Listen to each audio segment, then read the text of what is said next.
Master Music Show. It's the Murder Master Music Show. It's the Murder Master Music Show. It's the Murder Master Music Show.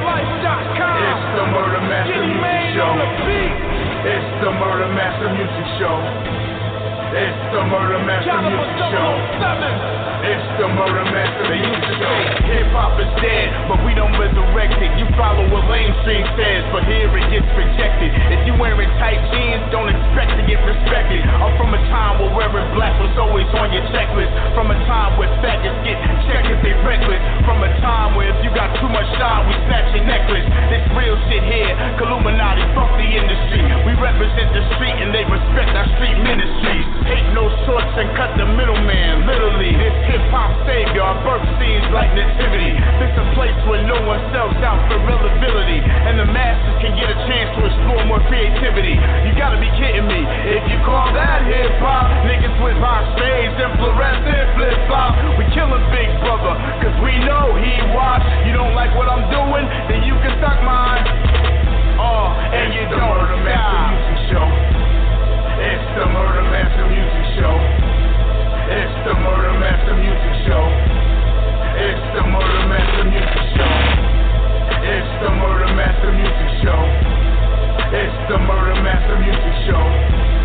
It's the Murder Master Music Show. It's the Murder Master Music Show.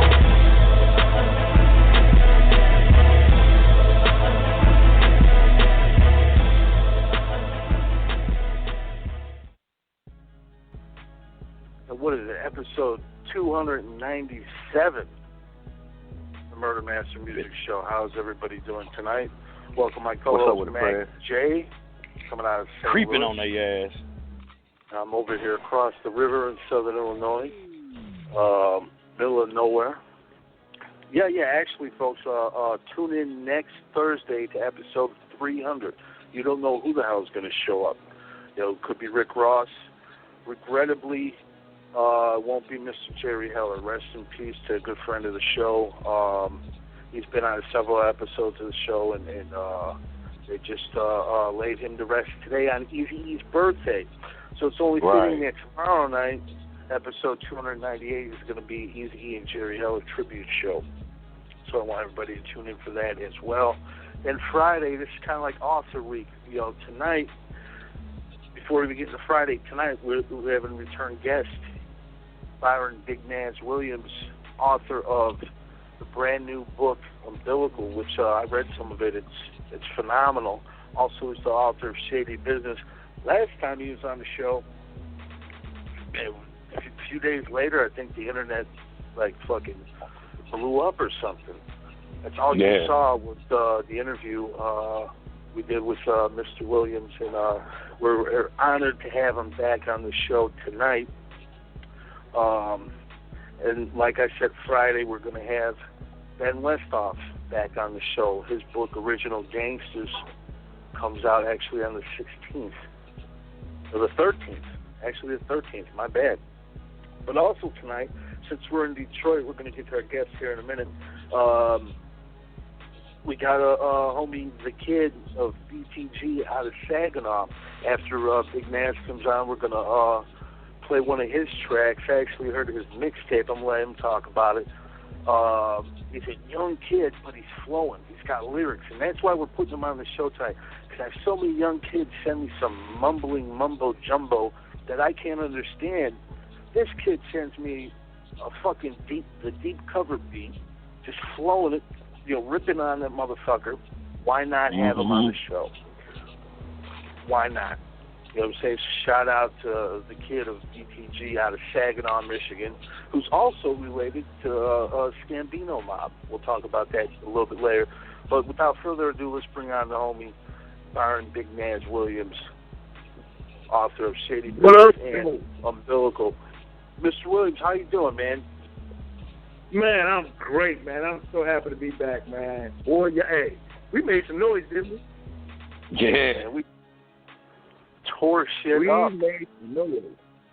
Was not expecting that, man.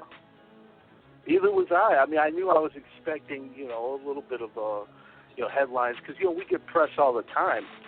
I thought, automatically off top we're going to get some press, but not to the magnitude of what happened. I mean, there's still links popping up daily from that episode last month. But guess what, movie, man? We get ready to do it again and everything. Yeah, because Oh, you got this phenomenal book which we're going to talk about, Umbilical, which pretty much is about your life. You know what I'm saying, in Detroit, your family in Detroit, everything that you went through.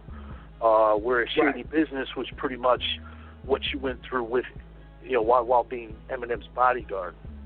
And tonight on the show, it's my understanding that we're going to put that book to rest. Yep, we what do you mean by that, Big Naz? Well, with Shady Business, man, I've been carrying that torch around for 16 years, and I've done everything that I could possibly do to get that book on the magnitude of where it needs to be. And with me being an author of 4 other books, I have 5 books total. Wow. It's just time. It's time, man. And it's unfortunate. It's funny, man. Check this out. Look at the irony. They laid Jerry Heller to rest today. I'm laying Shady Business to rest today. That was not planned. You see the irony of that, man? So it's the end of an era. It's the end of an era, man. It's the end of an era. It's what people don't know is Shady Business. Like I said, you were Eminem's bodyguard for however long you were his bodyguard for. Was it about a year or 2 years or? Hey, I'm so glad you asked that question, man, because now we can get into it, like, with the stuff that happened. I worked with Eminem the whole year of 1999. But during the year of 1999, he worked on 2 albums. So I was there for the Marshall Mathers LP and then the Slim Shady LP and then partly of the Chronic 2001 album. So I was there for those 3 albums. But it's funny, man, you guys were very accurate. You guys were very accurate in how you guys did the interview. But I'm going to tell you, man, some of these sidebar media, dude, I don't know what the hell they was doing. They had me down as working for Eminem in 2001. Dude, I was already gone. Yeah, you was already out of there. I was already out of there. One thing a lot of those guys didn't know is that I did interview you back in 2005, I think it was. So I kind of knew more about you. A lot of these guys, they didn't know nothing until this interview came out last month. And now, after the interview, what has happened after the interview, Naz? Dude, let me tell you, man, this stuff is crazy, man. August 3rd is a pivotal day. Now, we did the interview, what was that, the end of July, right?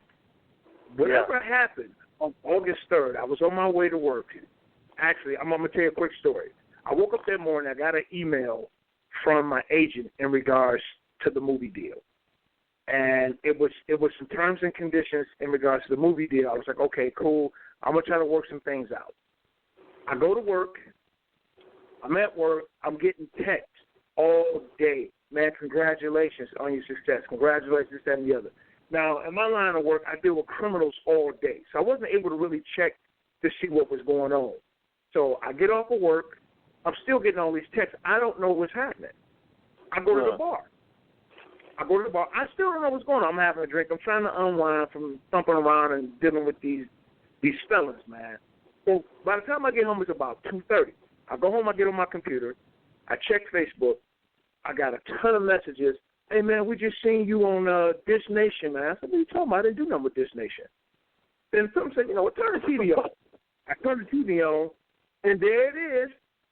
The Murder Music Show interview, Ricky Smiley, Portia Williams, and they blew it up. I was like, oh, my God. I said, wow, man. I just sat back. Matter of fact, my wife had recorded it, and me and my kids, we watched it. I watched it probably about 4 or 5 times because I couldn't really believe it. And it just sank in, man, for like 3 days, man. For 3 days after that, I was not able to really just focus and concentrate. I had to turn my phone off. I was getting so many calls. Trending every damn where, man. Me and Prez was getting the similar things. Like people was inboxing us and emailing and texting. It was like, that's y'all. I'm like, yeah, man, we've been doing this. Like we we do this so people can know the untold stories. A lot of times, like a lot of people didn't know that we actually questions out of a book that you wrote years ago. You know what I'm saying? So like you say with the media, a lot of these cats, they don't care about nothing until they see somebody else on it. So they just gonna grab at it. They gonna grab at it. You know what I'm saying? Sometimes it just takes one. It takes one, but then you got that oddball, and this is where things change. Now, dude, I was getting calls from Cali. I was getting calls from Canada. I was getting people, hey man, my cousin got a CD. Can you help him out? Can you do this? Can you do that? I'm like, dude, I write books. I'm really not trying to, do nothing with nobody else, but I can point you in a direction to who might be able to help you. Anything that I could do to help people, I could, but I'm not going to put myself out of the way because I'm trying to sell these books. The books, right. They was flying off the shelves. They was moving pretty good, and then something happened. Guess what happened? I got bootlegged. Man. Can you believe that? Oh, man, wow, they bootlegging books? Yep. I didn't even know that. Dude, man, listen. They'll bootleg a copy of you if you ain't careful, man. Right. Nowadays, that's probably true. Yeah, so I'm your like, motherfucking man, the units were moving, but I'm like, okay, I should be moving more units than this. And I was like, man, let me see what's going on. So I started shaking the tree. Now, this is the fourth day. After the first 3 days, it was beautiful. It was bliss. But on the fourth day, so we're talking about maybe August 6th, August 7th, that's when it started to turn.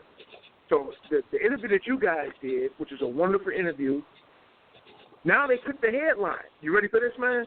They took the headline. They made up a new headline that said, Eminem's former bodyguard said Suge Knight tried to kill them twice.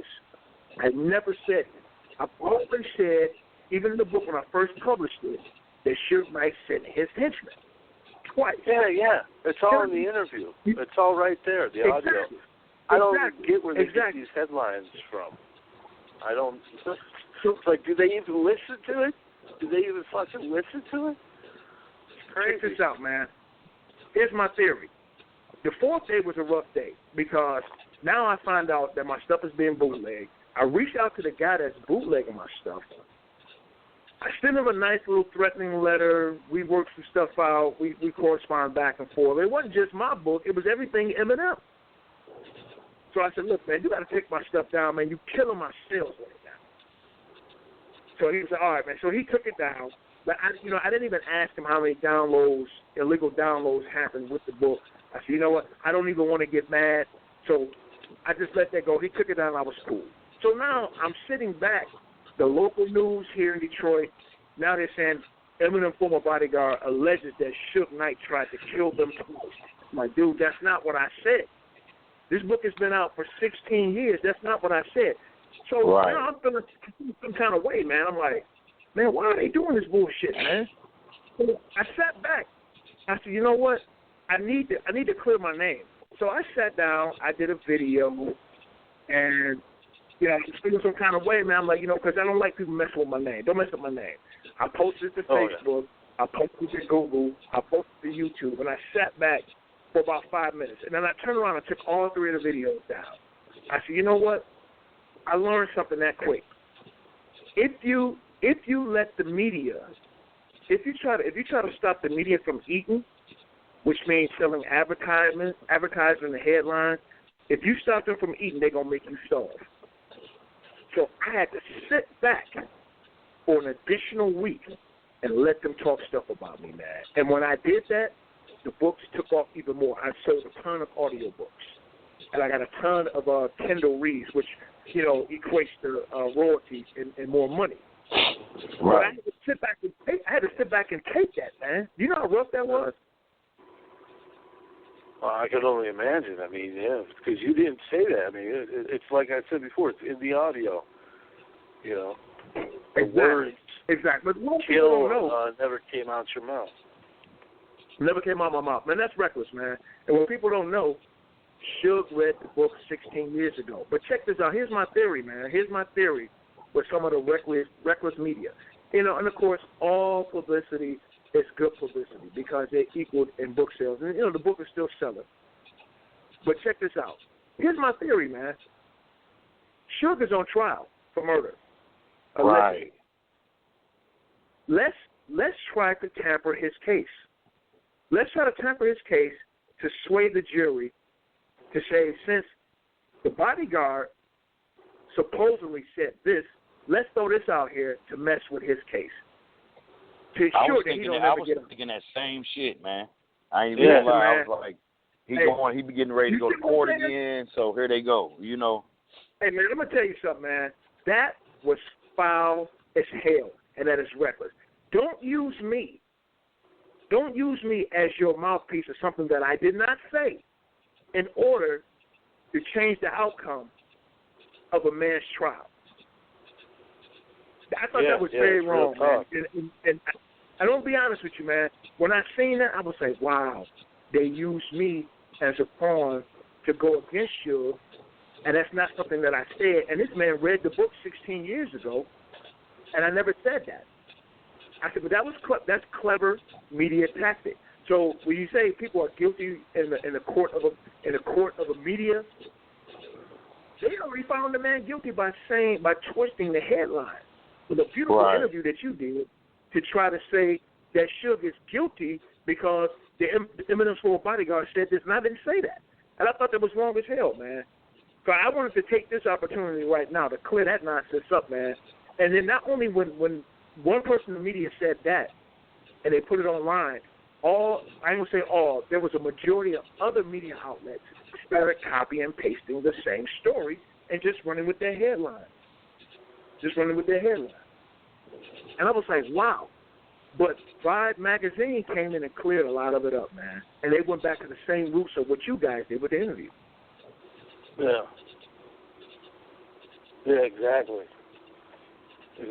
So I mean that's what it's about. It's about, handling things the right way.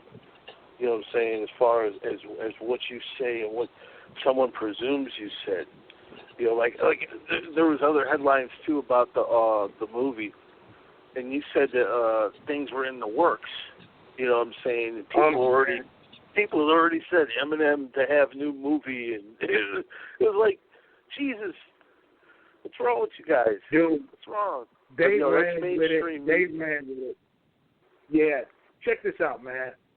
Here's the bombshell. Some of the stuff that the people that they were naming that was attached to the movie, the alleged movie that was coming out, was people that pitched me the movie when the book first came out 16 years ago. Wow. Then I had nothing to do with the movie right now. But let me bring you up to speed, man. This is the hardest part to me of the interview. The movie with Eminem, as of right now, not going to happen. It's not going to happen as of right now. Because the terms and conditions were very, what's the word I want to use? They were unfavorable, man. Very unfavorable. Now, that's with that particular producer. Long story short, man, I'm going to give y'all an exclusive here because I'm not even going to talk about this no more with nobody else. The producer asked me, he said, look, man, he said, we're going to give you the deal. And this particular producer has 6 Oscars under his belt in 2015. Big time, big money, okay? The producer, his heart was in the right place, but what he was trying to do was produce the movie of Eminem's life. So why not bring me on to tell the beginning and then bring Eminem on to tell the end and the overall? But what they wanted me to do, and I did it, they said, man, we need you to reconcile with Eminem. I told them, I said, man, dude, I've been trying that for years. I said, these guys are not going to budge. They said, man, just try it. See if you can get them on board. We'll do the rest.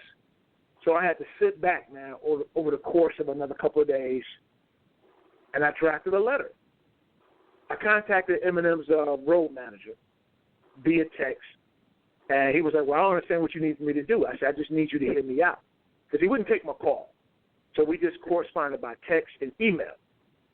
Yeah. Send me an email reconciling, hey, man, look, I have an opportunity to make a peace treaty with you guys.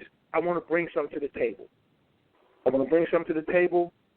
I'm going to bury the hatchet. I've done this several times before with you guys, and you guys have never corresponded. But the thing is, I was also wrong in our situation, too, so I shouldn't be the only one issuing no apology.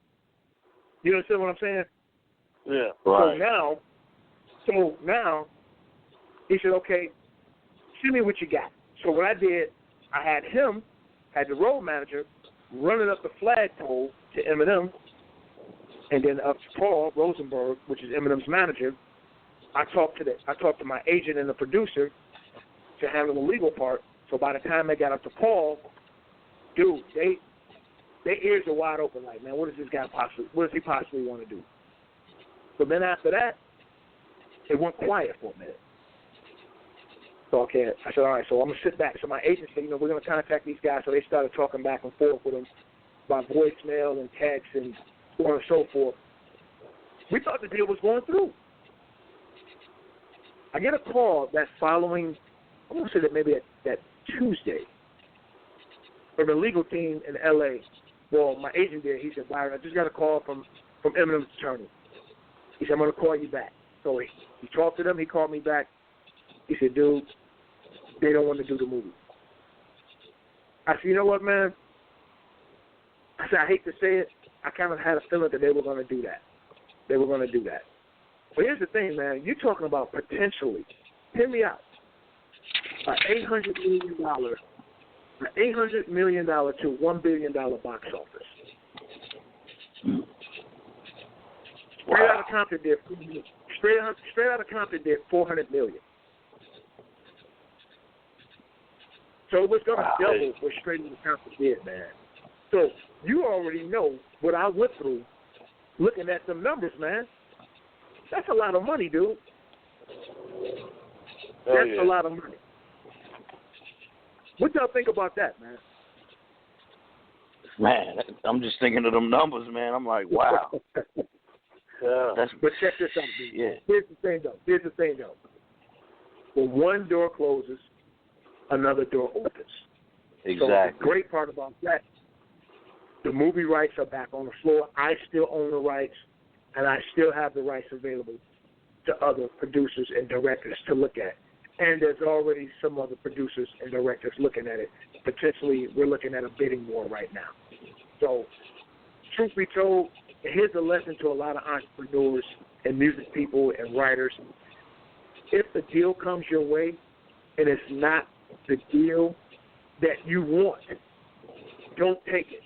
Because truth be told, when they came to me with the offer, hey, look, B, we're gonna do the movie on Eminem, but he has to approve of it. I don't need his approval. So they were telling me yes, but no.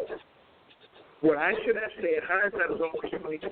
What I should have said was, you know what, man? I don't need his approval. Either y'all want to do the movie based on the book or not. And I should have walked. That would have gave me more integrity. You understand what I'm saying? Yeah, hell yeah.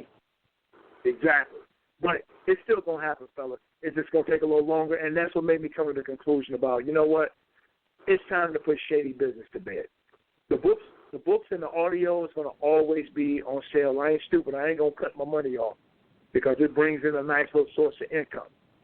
But the next time that I do an interview beyond this one will be when something monumental happens. Yeah. And or when I have an actual release date on the film.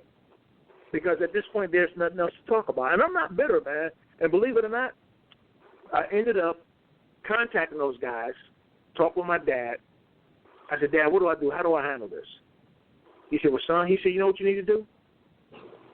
Send Eminem and Paul Rosenberg a thank you letter. I'm like, for what? He said, man, because you've always stayed the same through and through. You never tore these guys down. You've always been real. And you've always been honest. And just thank them for the opportunity that they even considered it. Because they were actually considering it. But for some reason, man, they had Eminem sitting in a rocking chair with a seatbelt on. I don't understand that. You know, everybody likes money, and there's always more money to be made. Hell, even Warren Buffett don't turn down more money. Am I right? Exactly. Of course. So that's where we at on that, man. But there's still some offers. My agent's still working deals, and it's going to happen, man. It's just got to be the right opportunity and the right producer that's not scared and got big balls and want to make some money.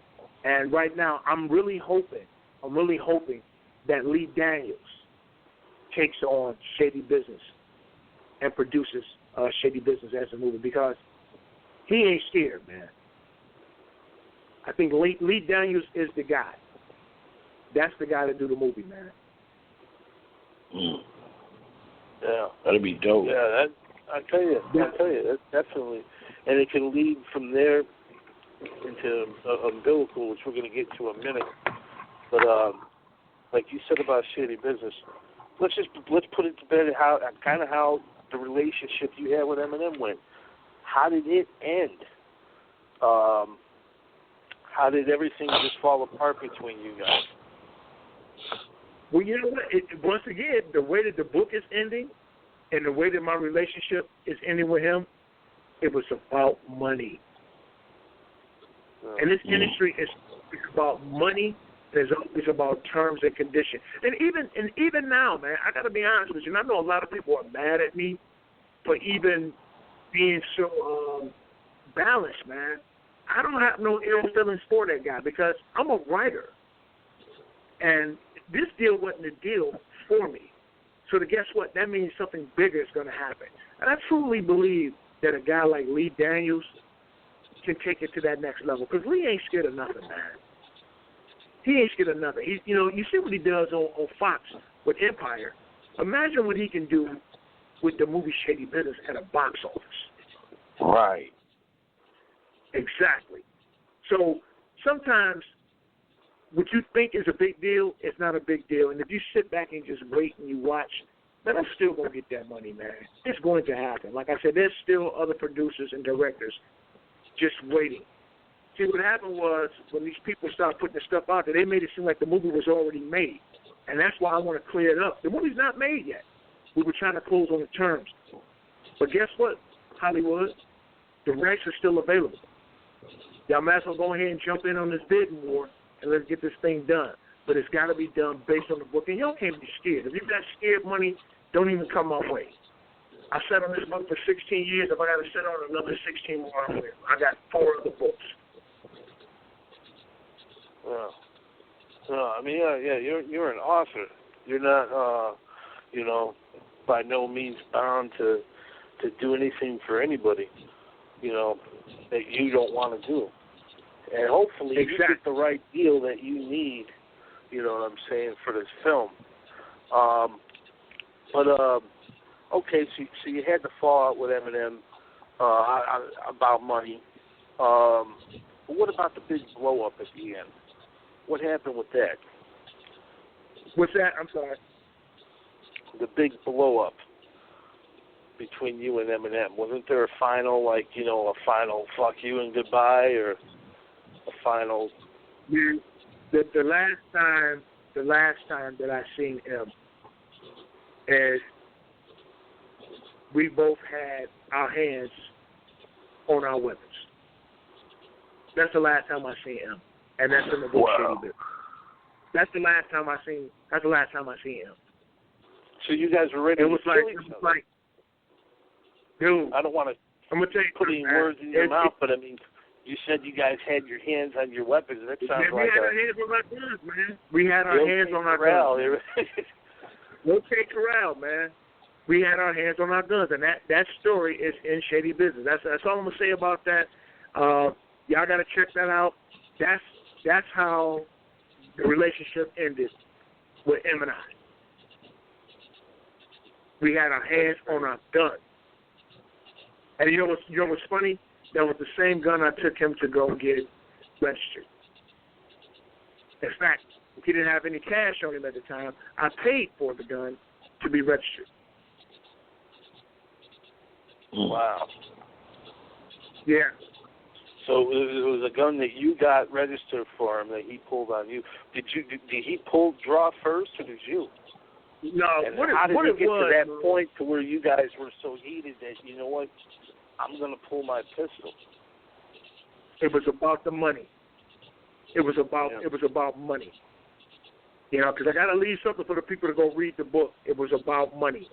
And what ended up happening was, I don't want to tell too much. I want people to go and buy the book. It ended up being about money, man. It started off as a misunderstanding, and then it ended up being about money after resignation, and that's when things got ugly. But even until this day, by the time I say within a year after I dropped the book, man, I had already forgave that guy, man, because a lot of the things that he has been going through in his career is not all his fault. Some of that, you know, is business. You see what I'm saying?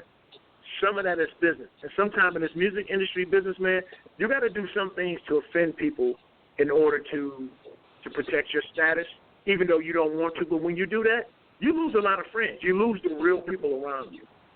Yeah. That's why a lot of artists don't have real people around them, because they offend them, and they keep a lot of yes men around them, because the yes men don't get offended because they say yes to everything. I wasn't a yes man. I told them exactly what was what, and I kept it 100. I kept it real.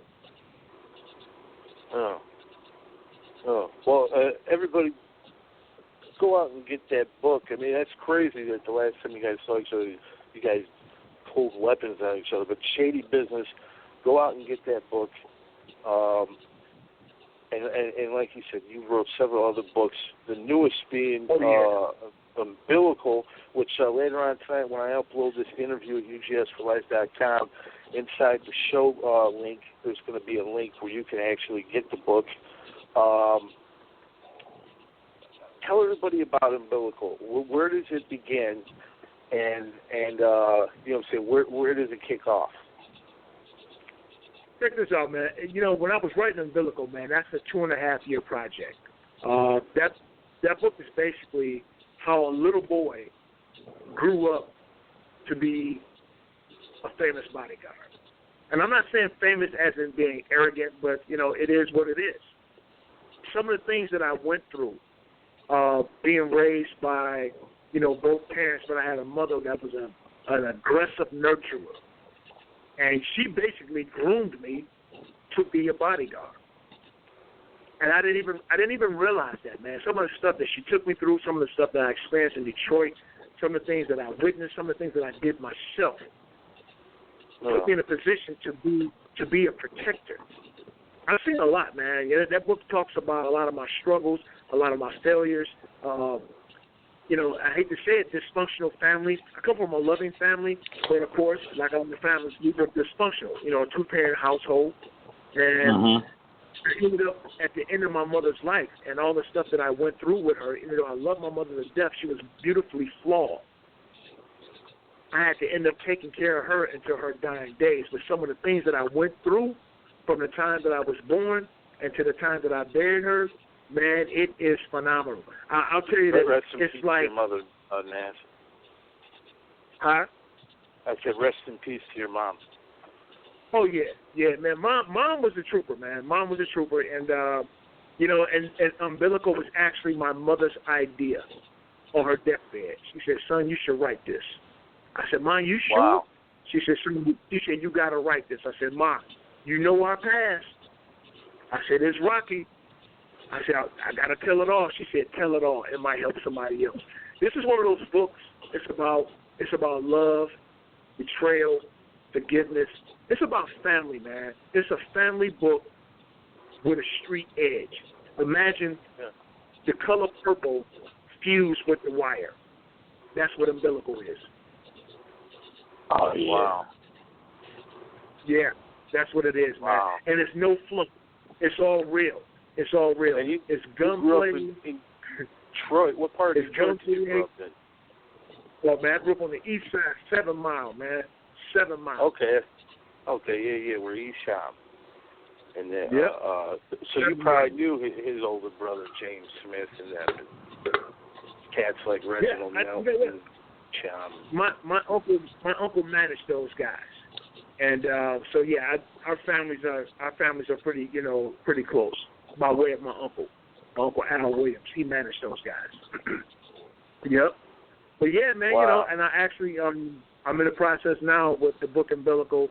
That's being shot for a movie deal, and I'm looking at the person that I want to see, the people that I would like to have their hands on this book to produce it as a movie or either as a miniseries.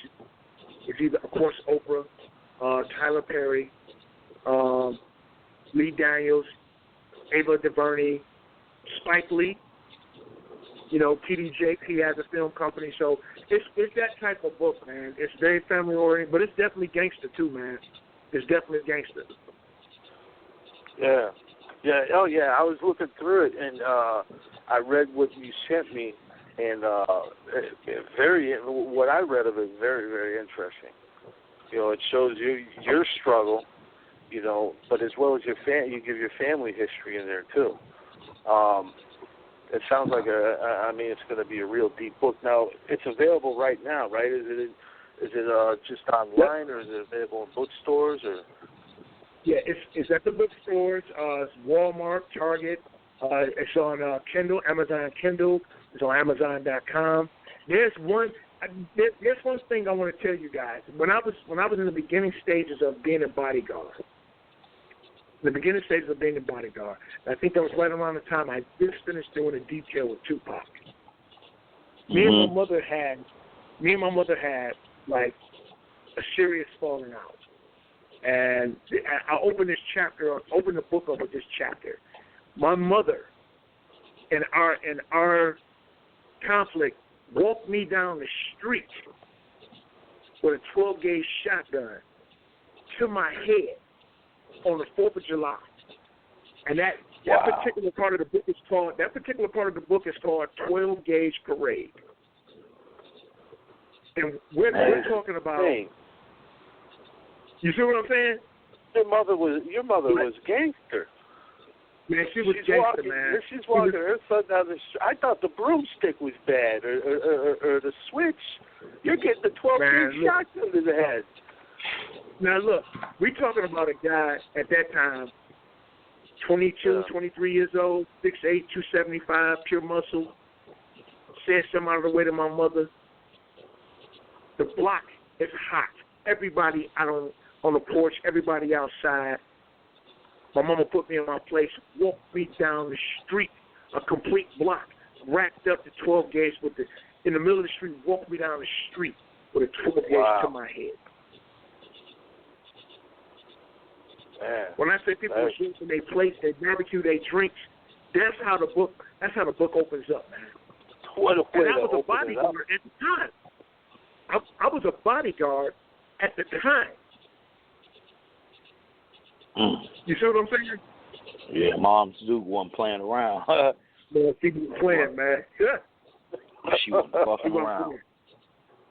I would guess coming up in Detroit was rough anyway back in them times. You know what I'm saying? Exactly. But I will say this, man. My parents did a fabulous job, man. And some of the stuff that they did might have been aggressive, but it worked. Because it saved me from the streets. I never went to jail. I ain't been caught up in no nonsense. I don't have no multiple baby mamas, all of those crazy stuff. When you go through something like that, with your family, man, it does something to you. It changes you, and that's why I call it the book Umbilical, because it's the connection between my mom. Me and my mom had a strange connection. But she made me super tough. She made me super tough, but my dad made me super analytical. So if I hadn't had my dad in my life, there's no doubt in my mind I probably would have been a hitman on mass murder. And that's just real talk. That's for real, man. Well, you're the best of both worlds. You know what I'm saying? That's the best of both worlds. You were taught the street, but you were also taught, to sit back and rationalize things too. So I mean, exactly. You can't go wrong in that situation. That's probably why Eminem and you are both alive today, because during the OK Corral deal, I mean, that could have turned ugly. I can't imagine that, though. I mean, not to go back to that. We're going to go right back to that miracle. I just want to say, the last time I heard him pull a gun on somebody was he pulled a paintball gun on ICP. I don't know when that was, maybe 2000 or 99 or something like that. I think that was like 2000. He had two situations back to back. But here's the thing, man. And people, and this is public information. You can look it up. It's in all the articles. When M was carrying his gun back then, he didn't have his CPL yet, his concealed permit to carry. So what he was doing, he would have his gun, but he didn't carry bullets in it. So if he got stopped, it wouldn't be technically a case because the gun wasn't loaded. But I can tell you this: the day that him and I met, mine was definitely loaded. I didn't have any intentions on trying to do anything to him, but I knew how this guy could be, and I'm trying to get my money, and it was a problem. We need to resolve it. And I was really trying to do it in a peaceful manner, but he was the first one to draw. Right, and you bring a gun out, man, you better be ready to use that motherfucker. Ain't no pistol playing. Right, but the question that I've always asked myself, was it loaded? I know mine was, but was his loaded? But see, I'm trained, man. And my thing was, here's my thing, man. I knew if I would have reacted the way that I was trained to react, had I done something to that guy in a self-defense manner, they still would have took me to jail because it was in a white neighborhood, and it says the golden boy of hip-hop. And they would have used my middle name, Byron Bernard Williams. It wouldn't have been Byron Big Nass Williams because that's what they always use your middle name when you kill a celebrity or something, or you some kind of psychopathic killer. They always use your middle name. Have you noticed it? I wouldn't be here talking to you right now. You know what I'm saying? So I had to be the bigger person, and I've always been the bigger person in my dealings with that entire camp. I said, you know what, man? I told myself, man, I loved you like a brother, man. I said, it didn't have to come down to this. I said, but dude, you know what? This will be set up in a different way. Because I'm going to tell you, I was heated, man. I was heated. And he knew that he had crossed the line. He had crossed the line. And even then, and all of that, I still forgave him. See, that's the kind of family that I came up with. You see what I'm saying? I still forgave him. Although, as quick as I forgave him, I could have took him out of here. So it's an equal balance. But all that goes back to umbilical. All that goes back to umbilical, the way that I was raised. Yeah, the way that you were raised. And, it was your instincts.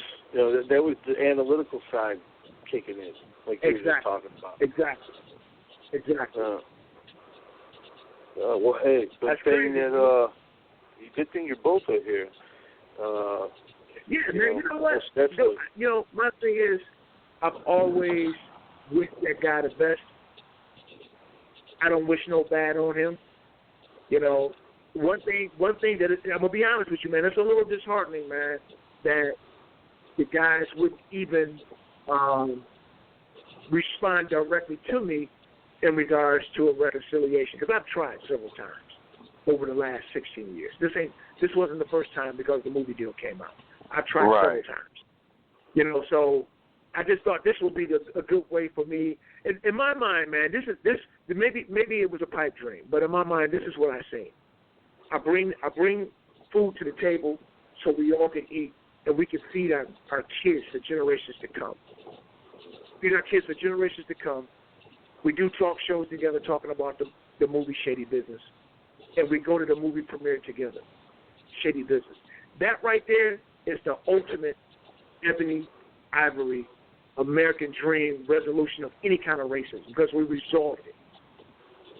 It would be a perfect ending to it. It was a perfect ending, man. You know what I'm saying? Yeah. But who knows? They might still come aboard one day, but I'm not dependent on it. Yeah, you never know. Yeah, you never know. But it is what it is. You never know. You know, I always keep it 100. You know, and that's how I do, man. And that's one of the reasons, like this interview right now, is wonderful because after today, I don't want to talk about it until something monumental happens, or we actually got a release date of the film, and then I'll be right back on your show. Right, and I can respect that too, man, because it ain't no sense in beating on a dead horse any damn way. You know what I'm saying? Like, especially if you continuing to do other things. You know what I mean? Like, because some people, like you said, they didn't even know about the book, or they did know about the book, but it made some people that probably already knew about the book say, well, let me go get this book. Let me see what he got. And then they read that book, then they probably like, well, I can't wait to see what the next book he got. Or I can't wait to, oh, damn, he got 3 other books out. He got 4 other books out. So, and more people need to get to reading any damn way, especially these kids. Exactly. You know, they need to be reading. Man. And if you're writing real shit, man, hey, I'm always support that. Yeah. And that's real, man. And one of the things that I always do, I always make sure I got all my books in all formats. And like I said, the one thing that's really been burning the charts up is my audiobook. My audiobooks are selling like hotcakes because a lot of people don't have time to read. They just want to pop it in or listen to it on their phone or whatever, or put it in their car, and they just go. And you hear the book being read. Like Casey. And the way he delivers the book on audio, it's awesome, man. It's phenomenal. It's phenomenal. Well, like I said, you know, the movie's still going to happen, man. It's just going to take a little time. I don't have nothing but time because I got 4 of the books. And like I said, I'm putting shady business to rest. The books are going to still be for sale. I own the rights. And hopefully one of these people that are bidding for the book in this bidding war, man, go ahead and lace me with a nice deal that we all can eat, man. But I'm not gonna lose no sleep over it no more. I'm done with it. Oh yeah. Well, this Umbilical is a hell of a book. People definitely need to check it out. I mean, just the way you kick it off, you know, the way you open it up. Right. I mean, that intrigues interest, and it should, you know. But it talks about how you came up, you know, saying in Detroit, 7 miles. Describe everybody that's not from Detroit what 7 Mile Detroit is like.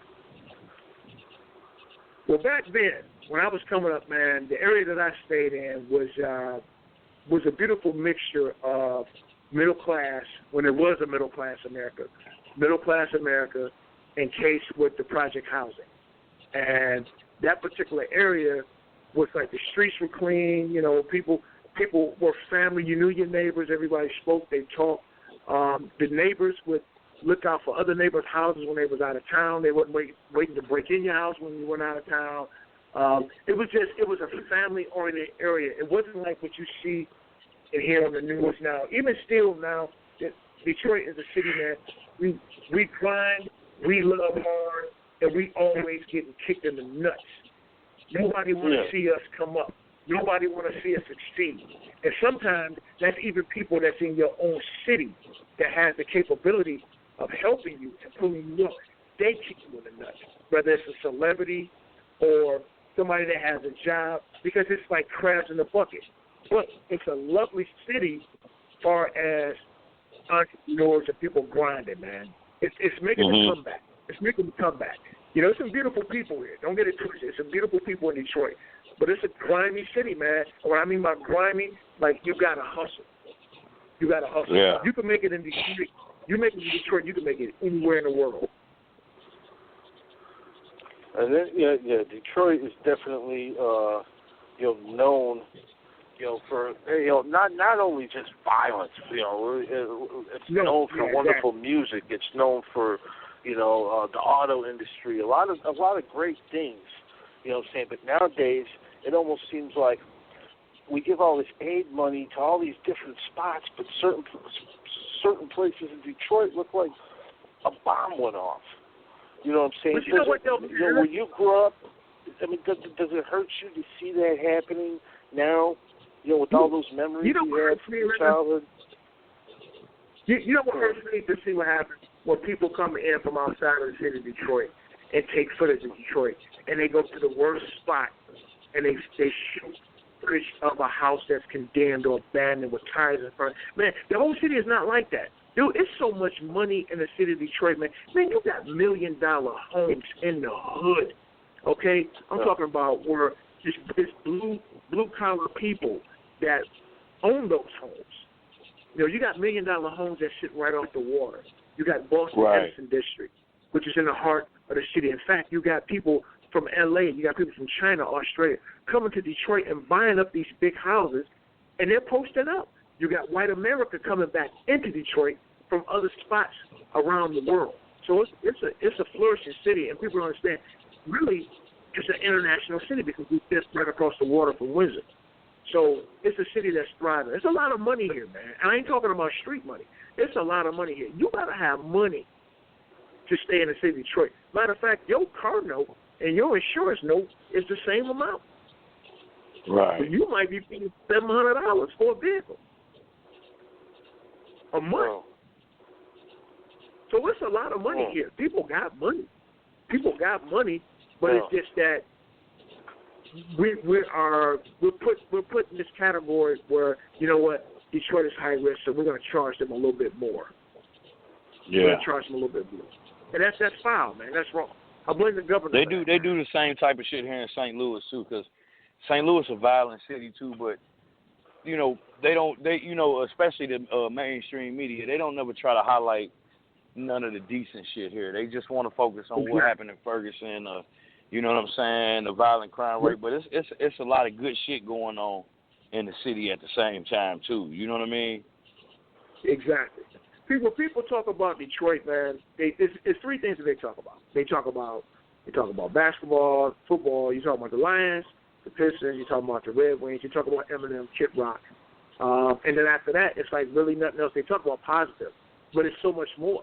You know, this is an international city, man. We got so many different races of people that live here, and it's funny because the hip hop scene is huge of all these different, you know, ethnic groups, man. Arabs, Chaldeans, you know, Black, Asians, Mexicans. I mean, and it's a melting pot, man. But the media never show you that. And one of the things that I show in the book Umbilical, I talk about that melting pot of all the different people that I came up with, and I came across and I dealt with, and I had fallen out with, or I did business with. You know, my mother and my father showed us how to be able to deal with people on an international level, even to this day. That's how I operate my business. I do my books. Even like how we're doing this interview right now, man, people never expected for us to be kicking politics or talking about geography. You know what I'm saying? I mean, so that it just shows you the element of change that we were going through as young men, as black men or men of color. You know, so that's what people need to see, but they want to ignore that. Oh yeah, definitely. Before we go, I want to talk a little bit more about Umbilical as well. When people get this book, after they read it, what do you want them to take away from it, Big Man? Love your mother, man. Love your mother. Respect your mother, because you only get one. You're not going to agree on everything with your mother, and she ain't going to be right about everything. But I'm going to tell you something. When she dead and gone, she dead and gone. The only thing you have to remember is the lessons that she left you with. Family. I tell you what people are telling me that have read the book, bought the book and read it, that it's making them relive mistakes that they made with their mother or that their mother made with them in their healing process. Whether, you know, they chose to forgive their mother or they didn't forgive their mother. You know, this book right here shows you we only got so much time on earth. We all going to leave here. It's what you do in between the margins. There's a start date and there's an end date. And like milk, we all going to expire, man. So what you going to do between those two lines, man? And that's what the book is about. You got to take advantage of it. You got to live your life to the fullest. And stop making excuses. Do what you're supposed to do. Do what you were raised to be. And I was raised to be a multimillionaire, best-selling author / movie producer. That's what Umbilical is going to do for me. That's what I'm talking about. That's exactly what I'm talking about. Now, if people want to get it, give them the website and let them know exactly where they can get this book at. Yeah, you can get the book. You can get all my books on Amazon.com. You can get it on Amazon, Kindle, paperback, Kindle. you can go to my website, relationshipbodyguard.com. And I'm also on Facebook at The Relationship Bodyguard. I'm also on Twitter at TR Bodyguard at Byron Williams. And also on Instagram, relationship_bodyguard. Y'all check me out, man. All my books, you can get a sample read or listen to a sample copy of it. Oh, that's a dope thing. You get to actually check it out before you buy it. And that's one thing I like about nowadays. You know, they have different features like that. And you got several books, you know what I'm saying, Biblical being the newest. I recommend everybody gets all of them. You know what I'm saying? Naz, I want to thank you once again for coming on the show. Thank you so much, man. Hell of an interview once again, and you know, the last one. Yeah, always good to have you on, man. Yeah, we look forward to that third interview you was talking about. It's gonna happen, baby. Hey, look, y'all got me exclusive, man. I don't want to talk to nobody else because y'all don't be people that get it right. You know, y'all the only ones that get it right, man. Yeah, most definitely, man. But you know, it's gonna happen again, you know. But in between that, I'm not talking to nobody else about this book, man. You know, only on Umbilical and all my other books. Shady Business, I'm officially dropping the mic on it. But y'all can still go buy it at relationshipbodyguard.com and Amazon.com. Oh yeah, most definitely. Get that book. You know, get Umbilical, available right now. You know what I'm saying? Going to be able to also get the link of it tonight when I put it up on UGSforlife.com in this interview. So make sure you click it on while you're listening to the interview. Click the book, buy it right then and there. You know what I'm saying? Yeah, buy that book. Yeah, oh yeah, definitely. And like I said, we look forward to that third interview. You know what I'm saying? And we're getting ready. Actually, we're getting ready to have a little homie on, not too far from Detroit, out of Saginaw. His name's the Kid of BPG, Saginaw, Michigan. He's actually, you know what I'm saying, lineage of the Scambino mob. I'm sure you heard of Bones Scanlon. And, you know what I'm saying? You know, so he's going to come on here in a little bit and actually kick we got a track we're going to play. Here's my co-host, Mac J. He fell off the line for a minute. We're going to bring him on right now. This is the Kid from Saginaw, BTG. What's up, the Kid? How you doing? Hey, what's up? How you doing? Man, I'm doing real What's good. What's going on, my guy? Welcome to the Murder Master Music Show, brother. Thanks for having me, man. I appreciate it.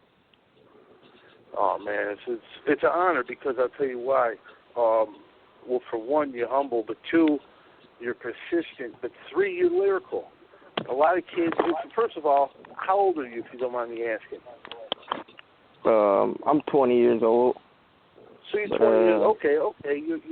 You're 20 years old. You're from this generation right now of hip hop that's pretty much putting out crap. So when I mean, what persistent with me, when I heard your music, I was like, this kid is dope. This kid has got bars. This kid has got lyrics, man. Why is that so important to you in an era full of dumbed-down, stupid music? Well, really, I just think it's like just being a part of the culture and knowing what it came from, like, you know, being from the 90s or whatever, you know, just having as many lyrical MCs back then, like Pun, Nas, you know, Big, of course, and Eminem. Those were like key factors that should have been, you know, kept in the game. People should have always paid attention to lyricism because I thought that was what rap was, just who got the best bars and whatnot. But it took a sharp decline, you know, when, you know, materialistic things got more involved into the rap scene. Everybody started focusing on who got what and not who can spit the best, you know. So that basically made me want to, you know, tell people, you know, you could be young. You don't have to be, you know, an old generation or a young nigga just saying, you know, whatever comes to mind. You could prove that, you know, it's still young kids out here that is cold, and they could be nice or better as the oldest dudes. They want to shoot for the top, not, you know, for what's going on now. You want to be on that level that those legends was on. So that's what makes me want to keep going and go as hard as I can go as far as wordplay. Hell yeah. Now, we was just talking about the lineage you come from. You know what I'm saying, Scambino Mob. Tell me about your connection with the Scambino Mob.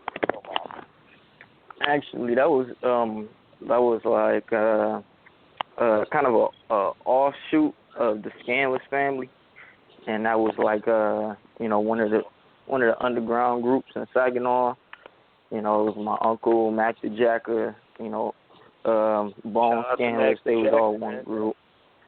Yeah, they was pretty nice. Bone Scanless, man.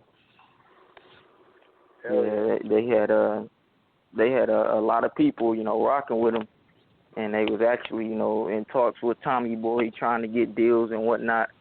But my uncle, he had got locked up before he could actually get out there. So, you know, I felt like that's what could have been. So I want to keep that alive, you know.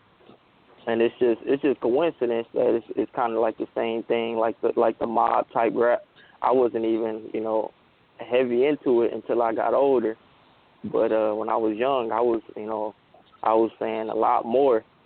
That was, you know, the younger I was, the more explicit the lyrics were. But I had to kind of clean it up, so I settled on the Mafia, if you can believe that. But yeah, it was really just knowing your roots. You know, a lot of Saginaw people, they don't really have a major figure in Saginaw that was like the main guy for rap. You know, like Detroit had Eminem. They had MC Breed too, but it was like one guy who was gonna have to be for the main hip hop scene. You know, and they didn't really have that. But Scanless family was so big, Gambino Mob too. They was, you know, they left an impression on Saginaw. So, you know, if you're gonna come out of this area, you're gonna have to pay homage to that. Yeah, right. Yeah, that's basically what you want to focus on. And I'm glad you at 20 years old just used the word that you just used, the homage. You know what I'm saying? Like, not enough guys from, you know, I'm not gonna just label you with the new era, but because you're a younger guy, you know, right. A lot of the younger guys, they don't pay no homage, man, especially to the guys from their city or their area. You know what I'm saying? They'd rather pay homage to guys that don't give a shit about them, that ain't trying to put them on, ain't trying to do nothing for their town or none of that type of shit. You know what I'm saying? So for you to recognize and understand, you know, where it's coming from, I guess that what enables you to do the things that you do, man. And I salute you for that. You know what I'm saying? No, I appreciate it, you know, and I always feel like you got to do as much as you can to, you know, get your city known. There's a lot of small areas in Michigan that got, you know, lyricists, and they got some nice niggas like, you know, Gun Rule, Flint. They got some nice artists out there. But, you know, when you talk about Saginaw, that's like a circle within a circle type thing. You don't really hear about people from there unless you really in that area. So, you know, I got connections in like New York. My you know, my indie label, shout out to Mom Power. They in New York. They work with KS. They was founded by, you know, the Gangstar artist Crumb Snatcher, and he's a real nice lyricist too. So we try to keep that, you know, in the family as well. You know, as far as when you're doing music, you want to make sure you know, you're not making the people you trying to impress look bad. You know, you put out a song, you know, you don't want nobody saying you got mumble rap, you got mumble music, or it's watered down or whatnot. You want to keep it as original and as creative as possible. And a lot of people, they just like, you know, so what? You know, I get paid off it, so they gonna buy it anyway. You don't want it to be like that. You just want to, you know, take it as a step further as you can every song you put out, so they can be like, oh man, what's next? Well, that's I'm what gonna I tell you feel what. rap is. I'm gonna tell you what the kids. I want to give them this Carve track. Tell everybody what's it on and where could they get it. Yeah, that's off that Genocide X mixtape. We reaching almost 45,000 on that Piff. And, you know, it's hosted by DJ Iceman out of New York. and that's one of my most lyrical tracks. I'm glad you picked that, man, because a lot of people, they don't really just go for the the nastiest track on the tape. They want something they can listen to, but if you're looking for bars, that's really where you can get it at, man. So go check that out, and it's more tracks on the way coming.